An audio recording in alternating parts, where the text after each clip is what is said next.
Okay, guys, welcome to section 3.5, discussing rational functions and their graphs. Okay, so first, before we go any further, we have to figure out what is a rational. So a rational function has this form where f of x is p of x divided by q of x, and p and q are both polynomials. So essentially, it is a fraction made of two polynomials. Okay. And any values that would make your fraction divide by zero actually break the domain or are excluded from the domain of this function. And so this is one of the few functions that we talk about where the domain is not all real numbers. It actually has some limitations on it. Okay. Now, the most basic rational is called this reciprocal function, okay, which is just 1 over x, okay? And basically that's the parent function of all of these. We'll talk more about that as we progress, okay? And the domain of this is going to be all non-zero real numbers. Basically, if you plugged in 0 for x, you would be dividing by 0, and that would not be cool, okay?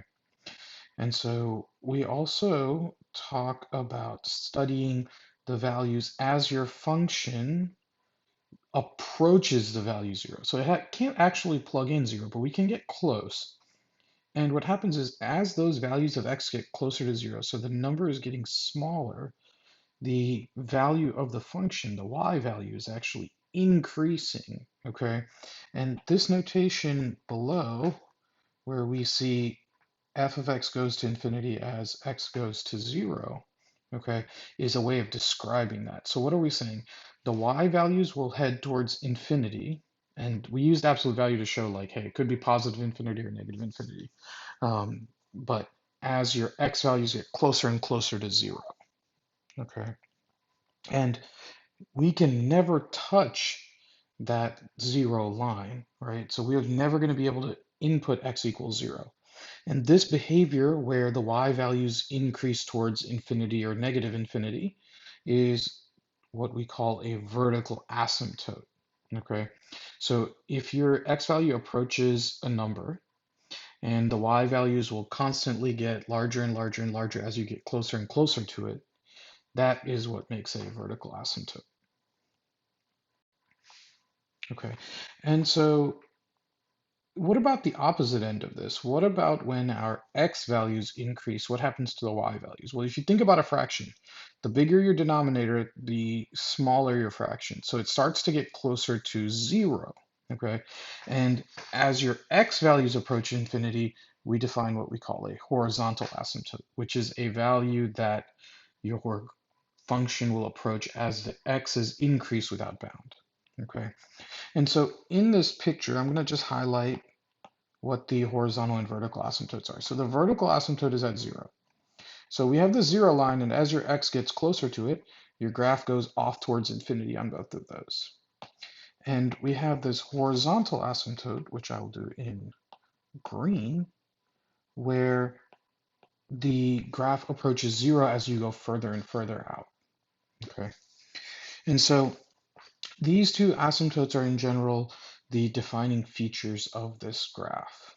Okay, so we've seen kind of the basics of a reciprocal function. Let's see about drawing some graphs. Okay, so for this first example, we're taking a look at -2 divided by x, and we're going to go ahead and rewrite this as a slightly easier to read version of this, which is -2 times 1 over x. Okay, and so what does that actually mean for us here? Well, the values of this are based off of the original function, but they are multiplied by -2, which means what? We have a reflection, okay? So we will reflect over the x-axis, and there is a vertical stretch by 2. Okay, so with these two transformations, we're going to basically make this graph. So we can go ahead and use a basic set of points and just kind of multiply them by -2 to get to a reasonable scale, right? So here is 1 over x, okay? So if my x and my y values. So if we were to start with something like, let's just say -2, we would get -1/2. If we plug in -1, we get -1. 0 is undefined. It actually is infinite in some direction. And 1 over 1 is 1, and 2, this becomes 1/2. Okay, so these are just some basic points, and that would have made our original graph. Now, you're going to take these y values and multiply them by -2, and we get some new points that look something like this. -2, comma, +1, okay? -1, comma, +2. Okay, 0 is going to still be undefined. So 0 is undefined, which is, of course, our vertical asymptote. 1 will now be with -2, and our +2 is going to give us an output of -1. Okay, so let's mark these points on the graph. I'm going to go ahead and put my 0 asymptote on here in red. Okay, and we can kind of make it a little thicker. So this is that's our vertical asymptote. And so when we draw this graph, we're going to see it's a little interesting. We're going to have something that looks like this. So -2, +1, -1, 2, and then on the reverse side here.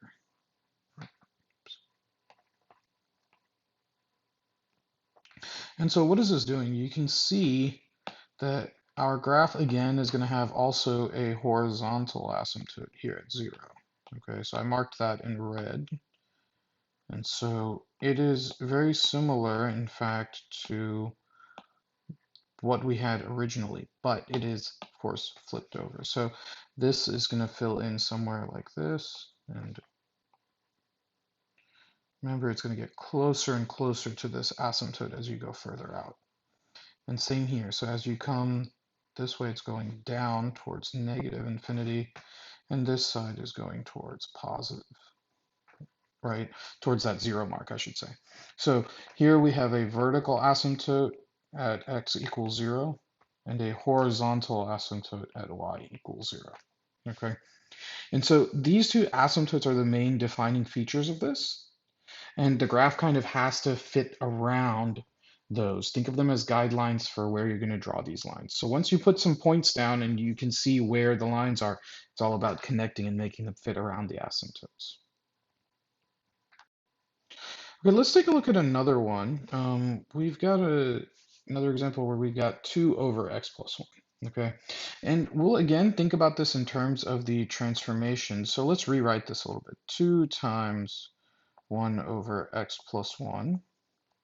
And then here, this bottom part is actually its own transformation. So that is going to end up being left 1 space.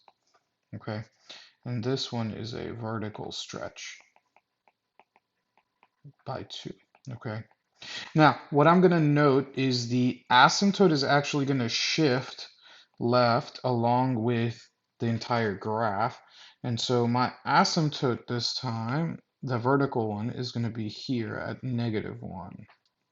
Okay, and if you think about it, if you plug -1 in at the bottom, you would find that -1 creates a function where you divide by 0. Okay, so this is my vertical asymptote at x equals -1. You could not calculate that point by plugging in -1.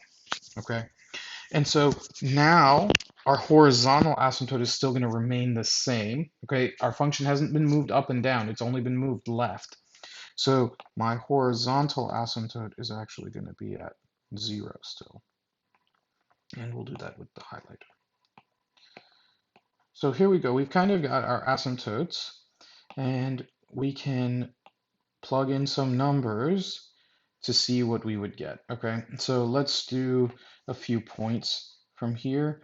we'll do a couple points on each side. So some numbers from the left of the asymptote, so maybe like -3, -2, and then we could also have some stuff from the right side, so maybe 0 and maybe like 1. And if you wanted more points, you can plug more numbers in. So if we plug in -3, what do we get? Okay, so if you plug -3 in for your x value, you can calculate it. You should get -1. And if you plug in -2, now you're going to end up with -2. Okay, 0 is going to end up being a 2, and then 1 is, of course, going to end up being a 1. Okay, and so basically, again, I just found some points by plugging in numbers. Okay, get comfortable with the idea of I can plug in numbers to make my graphs more detailed. Let's go ahead and plot these and see what we got. So -3, -1, so I'm down here, -2, -2.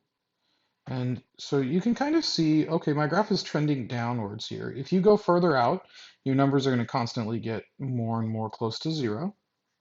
And as you come down this way, your numbers are going to get closer and closer to infinity. Okay, or negative infinity, I should say. How about on the right-hand side? So 0, 2, and 1, 1. And then as you progress, these could get smaller and this would get bigger. And so here you can kind of see our graph. Okay, and so again, what is the idea here? We're saying that as your function approaches vertical asymptotes, the values go towards infinity. So you have to have your arrows going upwards or downwards towards one of the infinities. And as you go further and further out, you approach whatever that horizontal asymptote is. So in this case, it's 0, so it starts getting more and more flat. Okay. Again, it's all about drawing the asymptotes and then fitting your graph in along that. The asymptotes are going to slide as your function gets shifted up, down, left, right. You can also think about shifting your asymptotes up, down, left, right. Okay, let's take a look at the next version of the rational function. This time we're 1 over x squared. And if you kind of study this, what you're going to notice is the two lines with the graph go the same direction. And this is sometimes referred to as an even asymptote. It really just is the same way as you'd think of as a square. What happens to negatives when you square them? They become positive. And so both sides of this graph are instead rising rather than one side going towards negative infinity. Okay, so we're going to graph one now where we have the bottom being squared, okay? And so both of our lines are going to end up going in the same direction, okay? So take a moment, let's think about the transformations on this. What transformations do you see? Okay, so I'm hoping that you will find that we could go left 2 spaces, and we are going down 1 space. So what I'm going to do is I'm going to draw my asymptotes first this time. And I'm just doing it based on the transformations. If my asymptotes are originally at 0 and I go left 2 spaces, this asymptote is now at -2. And if I originally was at 0 along the horizontal, now I'm at down 1, so -1 along the horizontal. So now I know that my graph is going to somehow fit around these two lines, okay? So let's make a note. This is my vertical asymptote, x equals -2. And this is my horizontal asymptote, y equals -1. So let's see how our graph fits in. We can plug in a couple of numbers. So how about some numbers to the left of the vertical asymptote? So maybe like -4, -3, okay? And then we can also do some numbers to the right of that. So some numbers to the right, maybe we do -1, maybe we do 0, okay? And if you want to go further out, you can, okay? But I'm just going to plot like 4. So let's plug in -4, okay? So if we plug in -4, and I'll do the math off to the side just so we can see it. This one's a little bit interesting. So if we were to plug this in, we've got 1 over -4 plus 2 squared minus 1. And we get something like this, 1 over negative 2 squared minus 1. And this is like 1/4 minus 1. So we get negative 3 over 4. Okay, a little bit of an interesting point, but we can make that on the graph.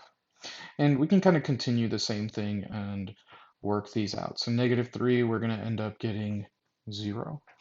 Okay, and negative 1, if we plug in negative 1, we're going to end up with the same number as when we plugged in that negative 3. So we're going to get another 0 here, and then 0 is actually corresponding with this one. So we're going to end up getting negative 3 over 4 again. Okay, so let's see what these look like when we plot them. And so here we go. I'm going to zoom in a little bit so it's easier for me. So negative 4, here's negative 3 over 4, and 0. So you can see it is going up still. So this is going to go somehow trending this way. And this side is going flat towards my asymptote. Remember, my asymptote this time is at negative 1. So as you were to keep plugging in more numbers this way, those should get closer to negative 1. Now, again, if we look back at the negative 1 and the 0 point, you're going to see these are actually the same points right here. And so this at 0 and this one's at. And so you see like, hey, this one's also on this side right here.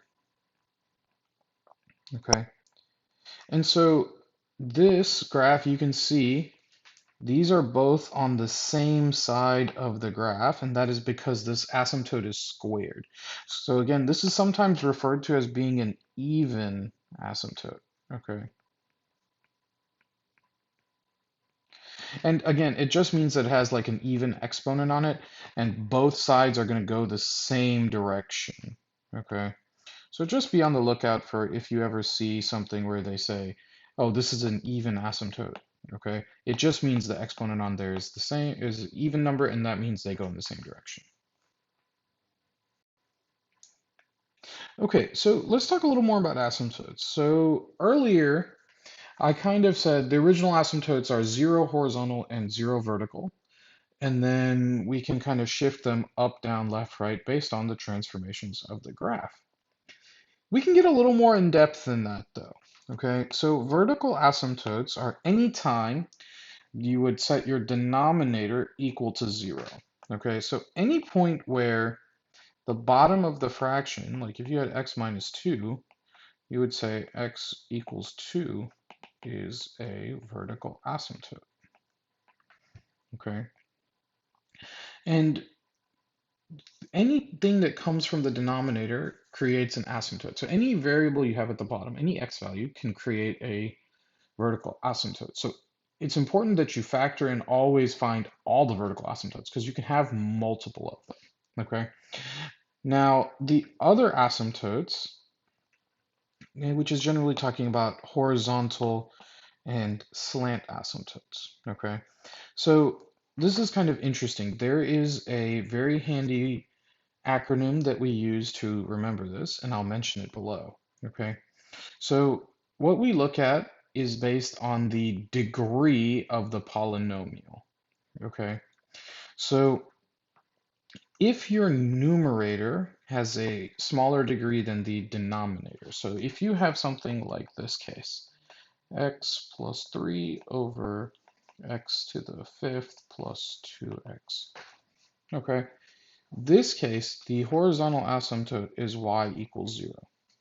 Okay, it is completely flat because the value at the bottom increases so much faster than the value at the top. The fraction is getting the fraction at the bottom is getting larger numbers when you plug x's in. And that means that the entire fraction is getting smaller and going towards 0. Okay, and then there is an opposite case of this, okay, which is if the bigger exponent was on top, then we would actually have no asymptote in that sense, okay? And that sometimes leads to an oblique asymptote, is what they call it, or a slant, okay? And we'll show you an example of that later, but this is a special case where the degree on top has to be exactly one more than the degree on bottom. Okay, I'm gonna put dot dot dots because they could be any length that we want there. But because this 3 is 2 plus 1, right? This is 1 more than 2, okay? That we have an oblique or slanted asymptote, okay?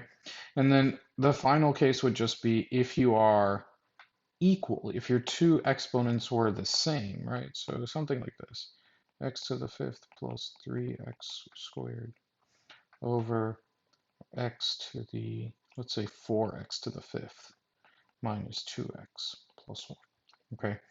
And what you would do is we would now say, hey, these have the same degree, which means if we study these two coefficients, we would find that the leading coefficients will give us the horizontal asymptote for this, okay? So how do we remember this? There's so much information about these asymptotes. There's a very simple and commonly used rule that goes like this. And that acronym goes like this: Bobo, Botten, eats DC. Okay, and this is respective of the three cases of exponents. Okay, so this is what it means. And this is based on the exponents of your rational. So this is if you are bigger on bottom, okay, then you have 0 as your asymptote. So your horizontal asymptote is y equals 0. And that is again just saying that, hey, you have a function, something like this, where x to the third is on top, but you had x to the fifth minus 7x on bottom. So the exponent that was down here is larger, and so you'd get 0 as your horizontal asymptote. Bottom, if you are bigger on top, then you have no horizontal asymptote. Or you can just say none, right? So let's just flip-flop the same example. We've got x to the fifth minus 7x over x to the third. And you would, again, your asymptote would not exist in this case. You would have no horizontal asymptote. Okay, last case and kind of the funny one, we're going to talk about eats DC, which is if your exponents are the same. Okay, in that case, we will divide your coefficients. Okay, and so let's take a look at an example like that. So maybe you have 7x to the fifth plus 4x minus 2 over 2x to the fifth plus 9x squared. Okay, so again, just take your leading two coefficients and you're going to divide them. So your horizontal asymptote here would be y equals 7 over 2. Okay, so these are the three cases of horizontal asymptotes. Bigger on bottom, Bobo. Bigger on top is none, that's Botten. And eats DC, when your exponents are the same, divide your coefficients. Okay, so using those, you can find the horizontal asymptotes for all of these rationals. So let's take a look at some of our functions and see if we can find their asymptotes, okay? So we'll start with the vertical asymptotes, which are kind of the easiest in my opinion. Vertical asymptotes happen when you divide by 0. So we're just going to look at these factors down here, and let's take a look at what the solutions are. So 2x minus 1 will, of course, give me x equals 1/2. That is a vertical asymptote right there. And x plus 3, as you figured out, will give me x equals -3 as another vertical asymptote. Okay, so I have two vertical asymptotes here, x equals 1/2 and x equals -3. Now, what about a horizontal asymptote? Okay, so let's think about this as a overall net. Now, I haven't multiplied this out, but if I did, this first term would be 2x squared, okay? And the top piece has a x, right? So if we look at this, there is a degree of 2 at the bottom, but a degree of only 1 at the top, okay? And this means what? Which degree is larger? The bottom.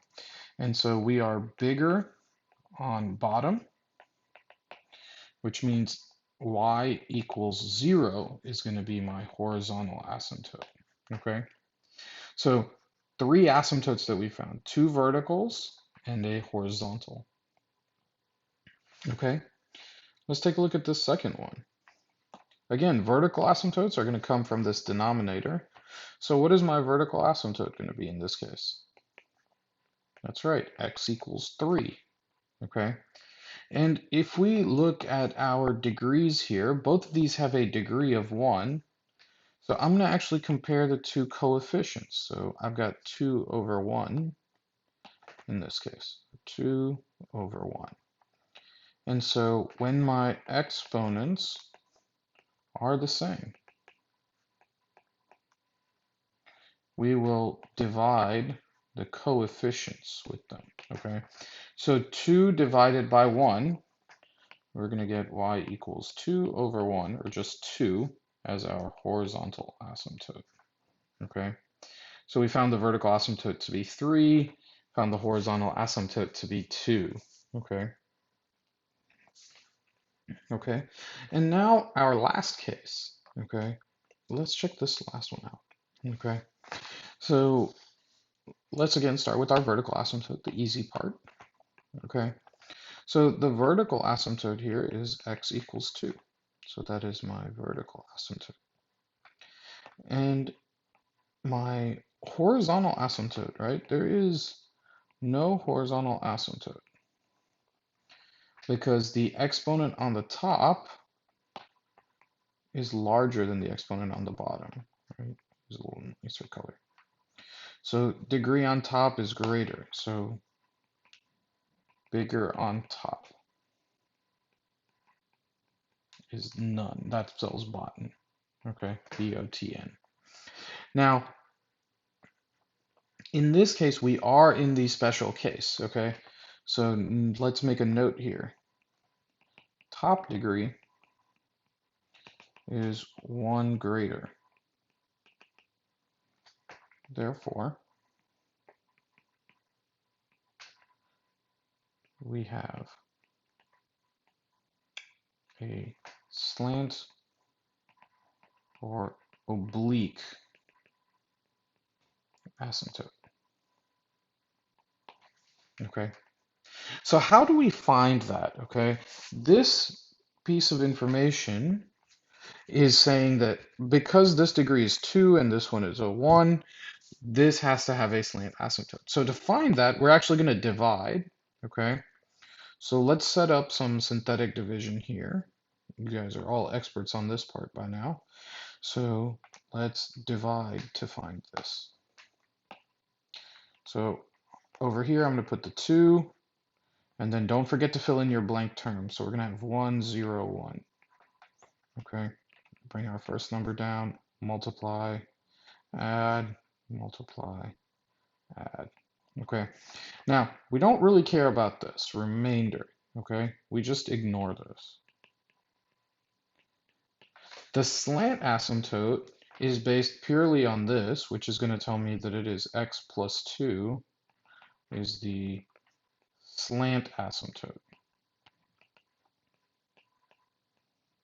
Okay, and so this is kind of a bonus asymptote, neither horizontal nor vertical. It is only present when the top degree is 1 greater than the bottom.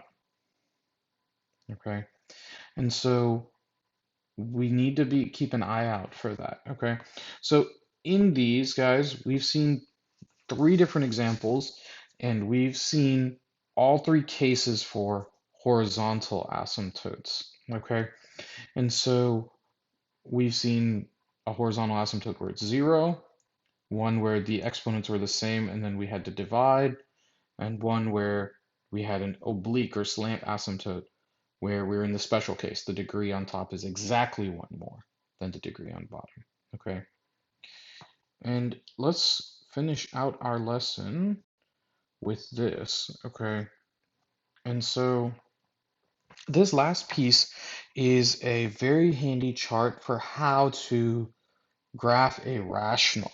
Okay, so we did a little bit of it using transformations, but this is a little more of an in-depth kind of way to go about it.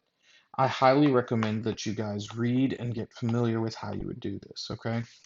So step one and step two is to label all of your asymptotes, okay? And put them on the graph, okay? Then you can find your intercepts, a y-intercept and an x-intercept, right?